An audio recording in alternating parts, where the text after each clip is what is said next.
Yes, I'm here. So start. Recording has started.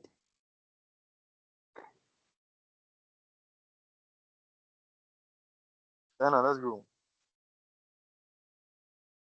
Okay, hello everyone. Good evening. Please, my name is Diana Samwanya, a member of Group 2, and we are presenting on cognitivism, the cognitivism theory. Please, let's move to the next slide.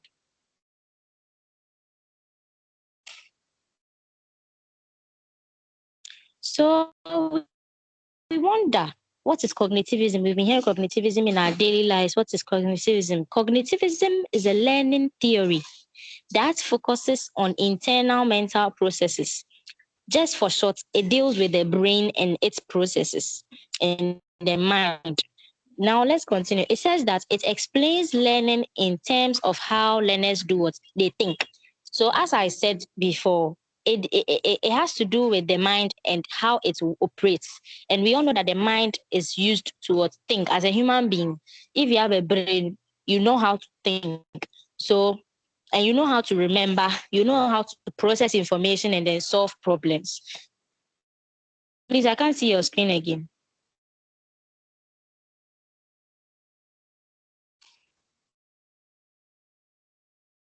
Continue. I can't see the screen. I swear.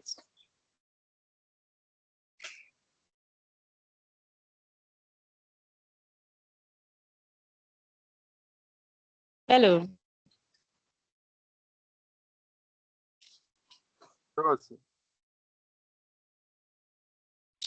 She's coming, don't worry. So in our next slide, let's watch this video to better understand cognitivism. Let's play. What is cognitivism? Cognitivism is a learning theory that focuses on how information is received, organized, stored, and retrieved by the mind.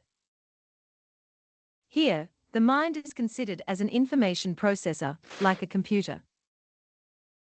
Cognitivism, therefore, looks beyond observable behavior, viewing learning as internal mental processes.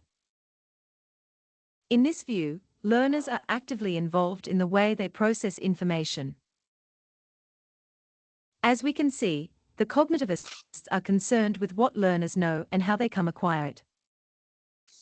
Okay. Just like the Thank you very much. behaviorists, the cognitivists observe changes in behavior, but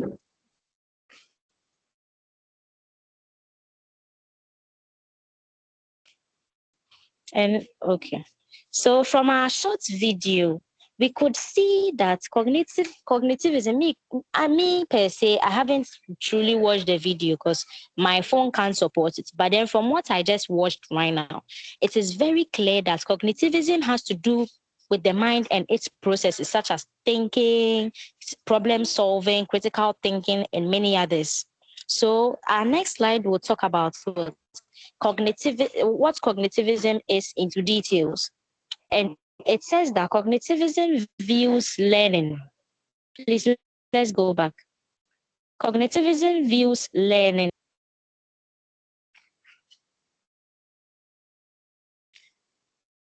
Cognitivism views learning as an active mental process.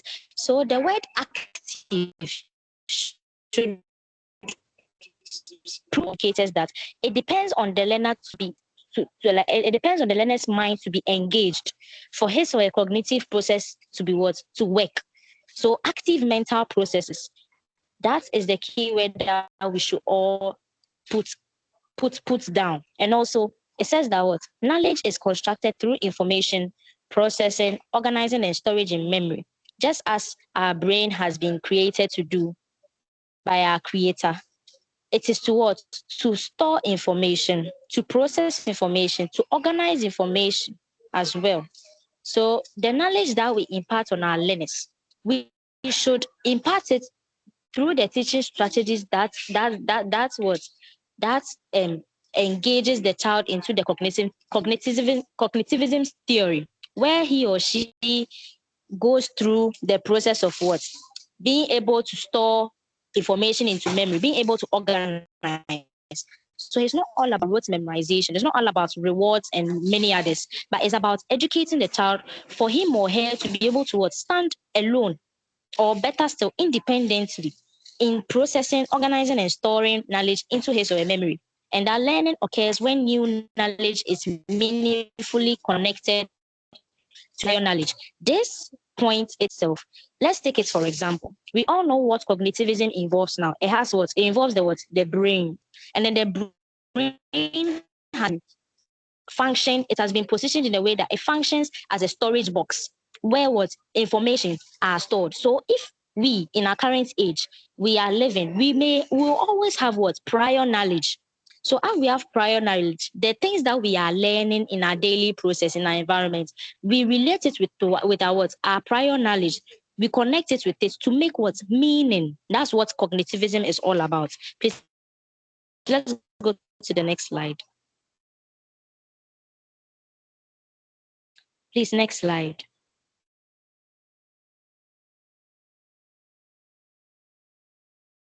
Hello. Please, next slide.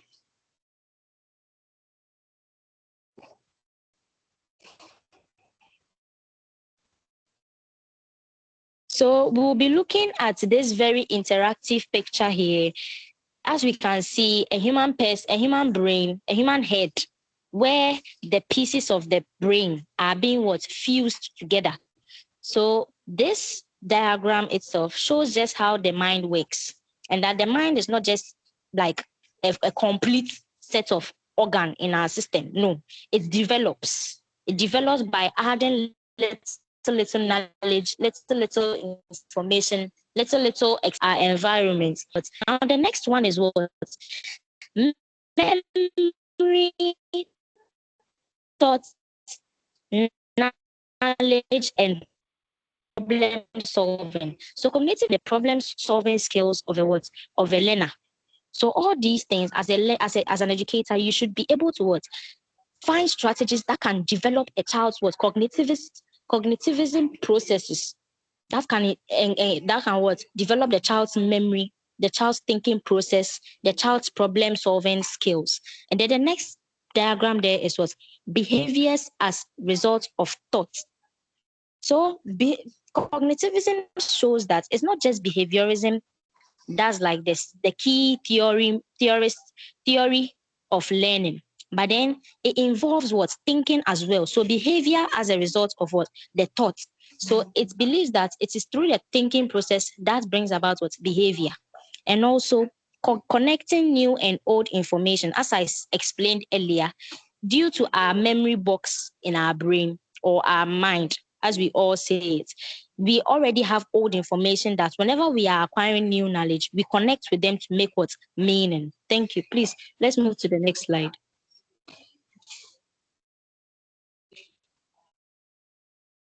Okay, so key principles of cognitivism, where learners are actively participants in the learning process. So we do this to engage the learner to be able to think critically and then add many others.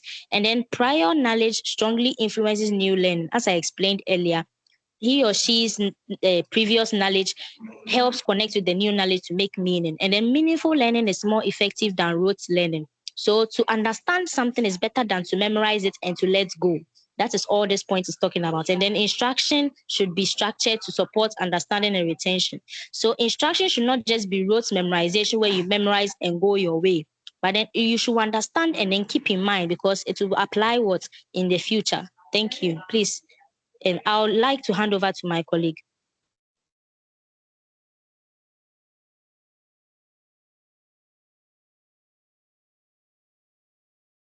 Okay, I am Uma Barkis, and I would like to continue from where my colleagues stop.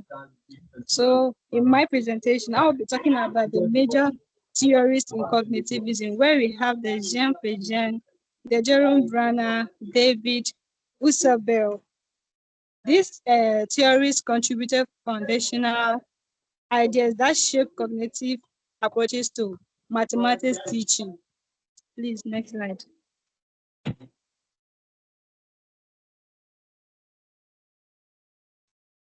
So Jean Piaget's contribution. Jefferson was a chief psychologist best known for his work on cognitive development in children. So he explained how children think, they learn and understand the world as they grow, where he proposed 4 stages in them. Like he watched and then he saw how children think and how they learn things as they grow. So he proposed 4 stages for them, where he also emphasized the learners construct and knowledge through interaction with their environment, highlighted concepts such as assimilation and accommodation. Mathematics teaching should match learners' developmental levels. So please, the next line for us to know the stages he proposed. So for the sensory stage, that's the first stage of every child.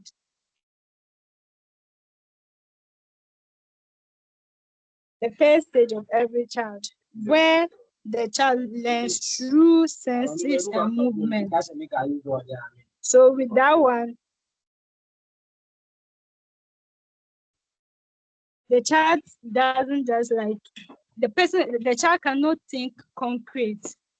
He can't think concrete like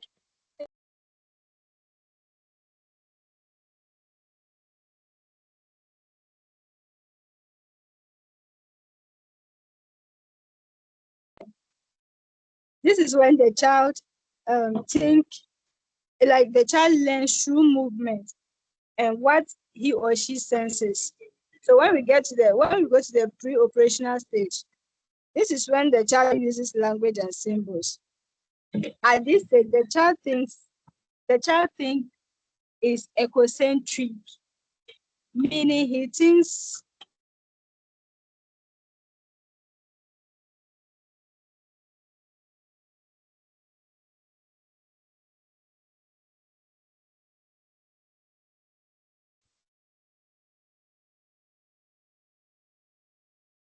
let's go to the third stage the child where the child thinks logical about concrete objects.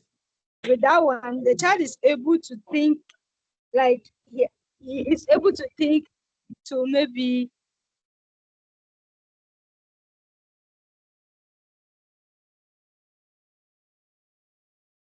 Next slide, see. The next slide. I've not finished. So then we go to the formal operational stage. That's where the child is able to abstract and think logically.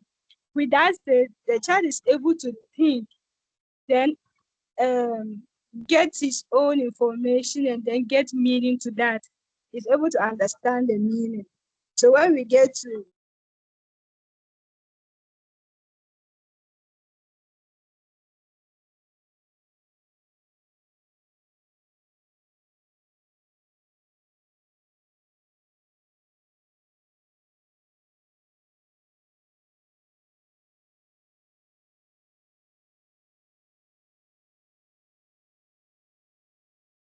Excuse me. Excuse me. yes, All right. will you So continue? we're I talking about have school. not finished. And you're muted. That's why we couldn't hear you. Okay. I thought, oh, sorry, I didn't know I was mute. So with Jerome Bruner's contribution, Jerome was he was an American psychologist and a major supporter of cognitivism. He believed that learning is most effective when learners discover knowledge by themselves, with guidance from the teacher. So this means when a person is able to when the person is able to discover knowledge by his own self. He also proposed 3 modes of representations. That's the inactive, iconic, and symbolic. So with the inactive, learning through action. The person learns through the actions or maybe through the actions of the environment he or she finds himself. And with the iconic, he learns through images and diagram, maybe using maybe a chart the person is able to know fraction numbers and maybe integers, the negative, and then so with that he proposed that stage for them. And we go to the symbolic, and as the name explains, symbolic, they learn through words, numbers, and symbols. He also emphasized spiral curriculum, where concepts are revisited at increasing levels of complexity. This means that he also emphasized curriculum where you need to revisit your previous teaching, whatever you've taught or whatever you teach the children, you need to revisit it before maybe continuing with another one. Any subject can be taught to any age if it is properly structured, you understand. So we go to Brenner's 3 modes of learning, where we have as I've already explained, we have the inactive mode, the iconic mode, and the symbolic mode. Where the inactive mode, learners learn through physical manipulating and actions. And for the iconic mode, they also learn through visual representations and mental images. And with the symbolic mode, learners learn through abstract symbols, language, and logic. Please, next slide.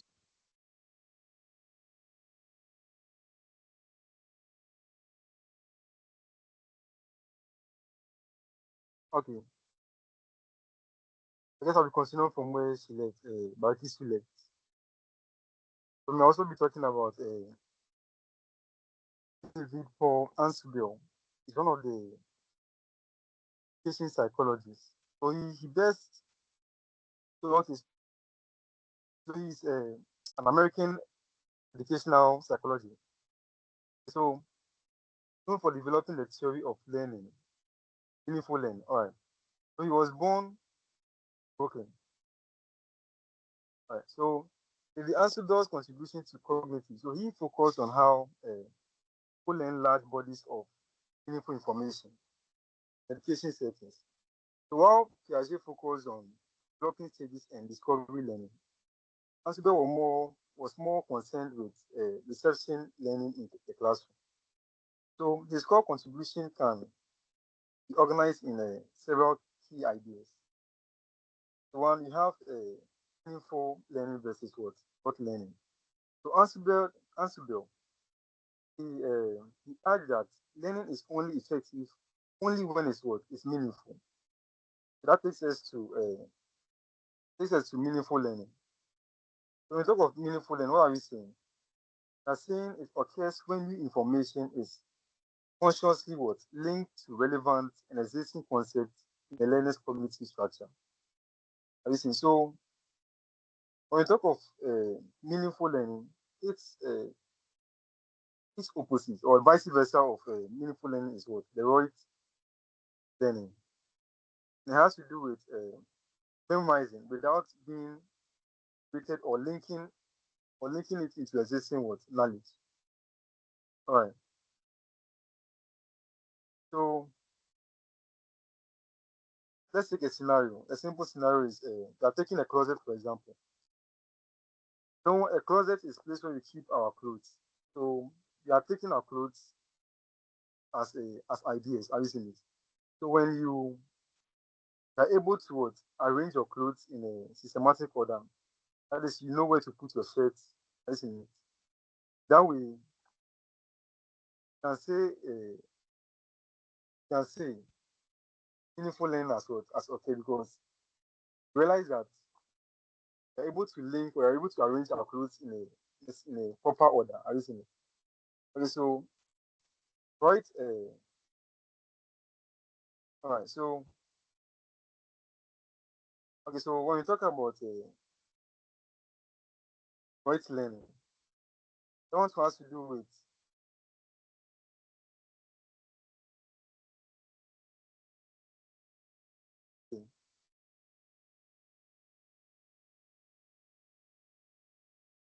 okay, so as God said, learning works best when you start with the big ideas first, and then the smaller words. Okay, so the next slide,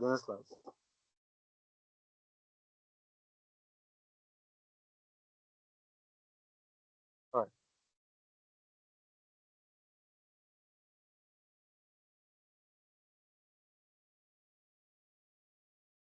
Hello? Okay. The next slide. So the next slide is talking about how knowledge is being stored. So looking at the left side, we are talking about right learning, and the left side is talking about meaningful learning. So let's dive into the right learning. All right, so right learning has to do with just memorizing facts without connecting them to anything. So it's like throwing a new shirt on a pile, your own clothes, like the clothes I was talking about. Just like yeah, bought in a new dress and just threw it inside. So like I said, the clothes are being referred to as ideas. So anytime you conceive an idea, you have to link it to previous things you have already learned. So when you don't do that, you can say meaningful words. Learning has not okay because you tend to forget all that you have learned because you not link it to what existing information. When we talk of meaningful learning, it's all about you connecting information to things you already know. Like I said, it's all about taking the same closet as a scenario. It's all about you packing or you having a well arranged clothes in your closet. That is you trying to connect your new information to previous things that you have learned.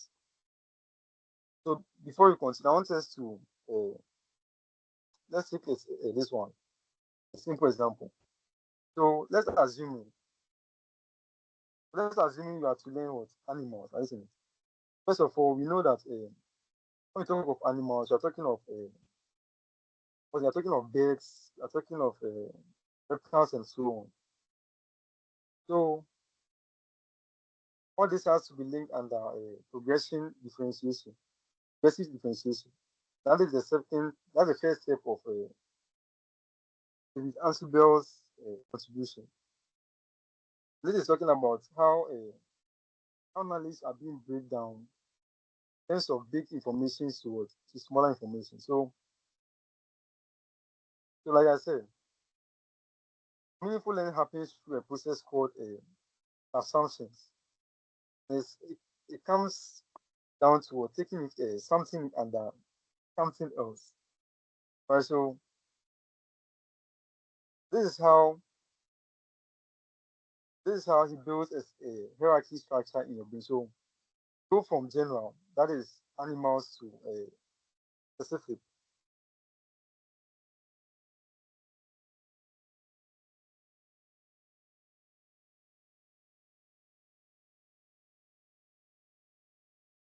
Let me just summarize what I'm saying. So let's move to the next slide.